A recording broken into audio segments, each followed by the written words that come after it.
Archaeologists cracked open a 2,700-year-old coffin in the deserts of western China. Inside was a man, blue-eyed, about 45 years old. The man was buried with a harp, a set of horse bridles, and almost 2 pounds of marijuana that had somehow stayed green for 27 centuries in the ground. The tomb belonged to a shaman, and the marijuana was a going-away gift. The gentleman who packed this man made sure he'd have enough supplies for the other side, but he wasn't the first person to use this plant. The story starts about 12,000 years ago. Somewhere in East Asia, humans were just starting to figure out farming. And one of the first plants they looked at and thought, let's grow this. That plant was cannabis. Imagine being an ancient farmer and finding a plant that can be turned into rope, woven into clothes, eaten for food, pressed into oil, and used as medicine. That's not a crop. That's the ancient equivalent of finding a Swiss Army knife growing out of the ground. One of the earliest records of cannabis shows up in an ancient Chinese text called the Pen Sao Qing, often described as one of the world's first medical handbooks, traditionally attributed to the legendary Emperor Shen Nong. The book recommended cannabis for everything from joint pain to malaria. From China, cannabis spread along the Silk Road. Merchants carried silk, spices, and apparently weed. One of those trade paths ran straight through the Pamir Mountains in Central Asia, and that's where the oldest proof of smoking turned up. High in those mountains, at a burial site called Jizangkel Cemetery, researchers dug into 8 ancient tombs from around 500 BC. Inside they found wooden braziers filled with charred stones that had been used to burn cannabis. And this wasn't just whatever grew on the hillside. This stuff was potent, way stronger than wild plants in the area. These people were choosing the strong stuff on purpose. They'd heat the stones, lay the cannabis on top, and everyone would breathe in the smoke together while they buried their dead. They were hotboxing funerals 2,500 years ago. Around that same period, a Greek historian named Herodotus was traveling through Central Asia and ran into a group of nomads called the Scythians. The Scythians were legendary warriors. They rode horses, carried bows, and were apparently very enthusiastic about their smoke sessions. Herodotus watched them set up small tents, toss cannabis onto red-hot stones inside, and breathe in everything that came off. And Herodotus wrote the whole thing down. His exact words, "It smolders and sends forth such fumes that no Greek vapor bath could surpass it." The Scythians delighted. Is it just me, or does he sound a little jealous? For a long time, historians figured he was exaggerating. Then, in 1947, a Soviet archaeologist named Sergei Rudenko excavated frozen tombs in Siberia that had been sealed in permafrost for over 2,000 years. Inside, they found tent frames, heated stones, and cannabis seeds. Exactly what Herodotus described. He wasn't making anything up. Then, in 2013, another Scythian tomb turned up in the Caucasus Mountains with 7 pounds of solid gold cups inside.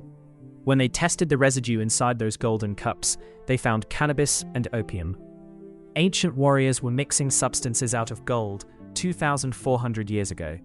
Pretty fascinating, right? But 7 years later, something even stranger turned up at Tel Arad in Israel. Researchers examined altars from an ancient Kingdom of Judah shrine about 2,700 years old, and they found something interesting.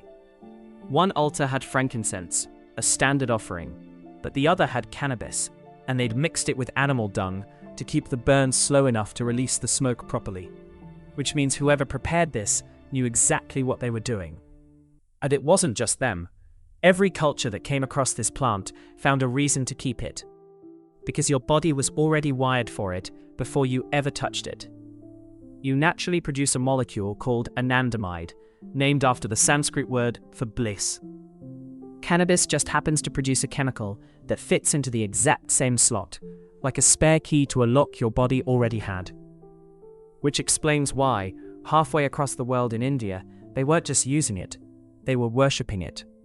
India has been using cannabis longer than almost anyone. Their oldest sacred text, the Atharva Veda, lists cannabis as one of 5 sacred plants. Lord Shiva, one of the biggest gods in Hinduism, is called the Lord of Bhang, a drink made from cannabis leaves and milk. The story says, after he swallowed a poison that could have ended the world, it was bhang that brought him back to calm. People still make the same drink during Holi and Shivaratri almost 3,000 years later. But India wasn't the end of the story. This plant kept moving. In China, around 200 AD, a physician named Hua Tuo mixed cannabis with wine, gave it to his patients, and performed surgery while they felt nothing. 1800 years before modern anesthesia. But being ahead of your time has always been dangerous. Hua Tuo was eventually summoned by Cao Cao, one of the most powerful warlords in Chinese history.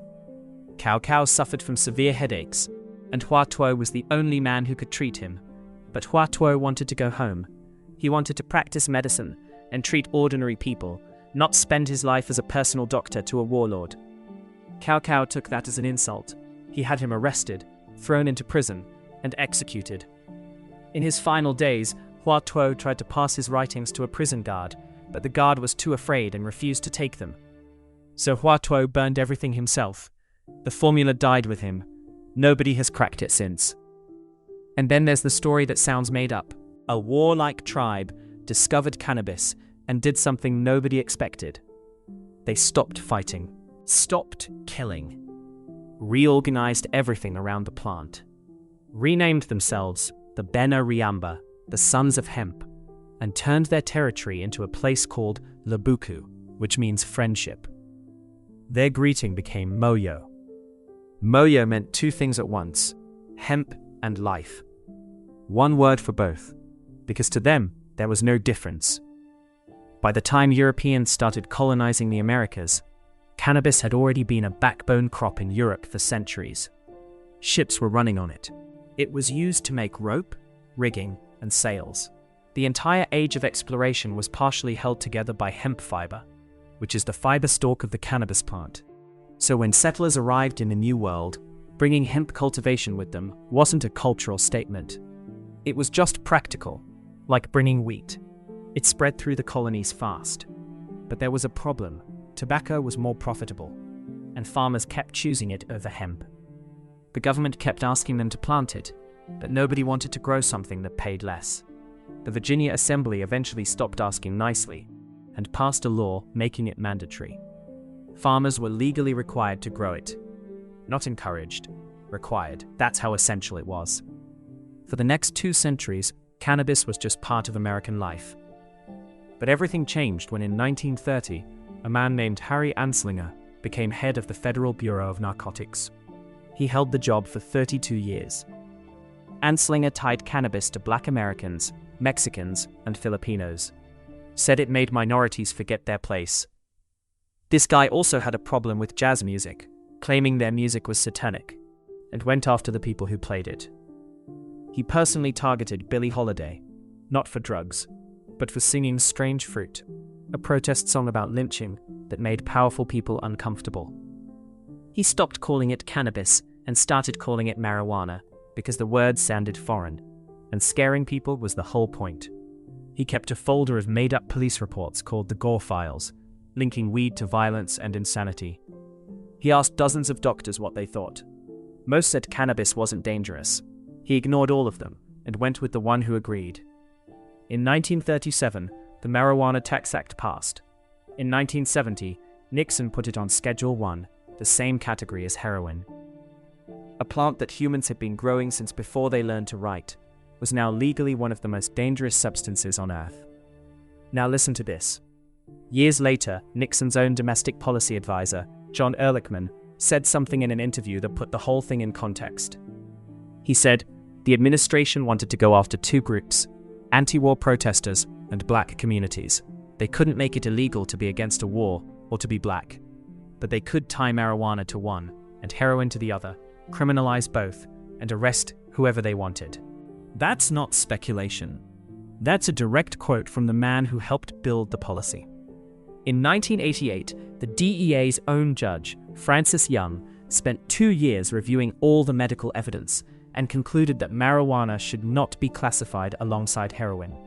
He recommended moving it off Schedule 1. The DEA rejected his recommendation and kept it exactly where it was. Cannabis has been part of human life for 12,000 years. It's been illegal for about 90. That's less than 1%. For virtually all of history, this plant was just there. You made rope from it in the morning and burned it at a funeral in the evening. A tribe rebuilt their whole world around it and greeted each other with a word that meant hemp and life in the same breath. And that shaman in the desert, the one with the harp and 2 pounds of weed, he didn't know about drug schedules or political agendas. He just knew the plant did something worth keeping, and the people who loved him made sure he'd never run out. Now, time for the winner of the previous video giveaway. And the winner is on the pinned comment on that video. If you see your name, congratulations.